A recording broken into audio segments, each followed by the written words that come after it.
Chennai August 30. Chennai Rotary Club Chola Chennai அரும்பாக்கத்தில் தனது 2வது மாத அன்னதான திட்டத்தை ஏற்பாடு செய்து 15,000க்கும் மேற்பட்ட பயனாளிகளுக்கு ஆரோக்கியமான உணவை வழங்கியது. கிளப் தலைவர் சுரேஷ் பாபு ஆர்.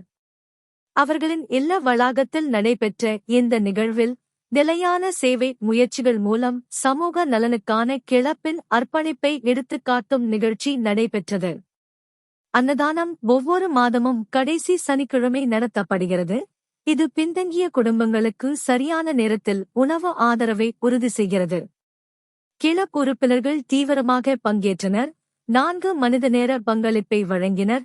அதே நேரத்தில் இந்த திட்டத்திற்கு 10,000 ரூபாய் செலவானது. இந்த முயற்சியை பற்றி பேசுகையில், தேவைப்படுபவர்களிடையே இரக்கத்தையும் நம்பிக்கையையும் பரப்பும் சுயத்திற்கு மேலான சேவை என்ற ரோட்டரி குறிக்கோளை இந்த திட்டம் பிரதிபலிக்கிறது என்று உறுப்பினர்கள் வலியுறுத்தினர்.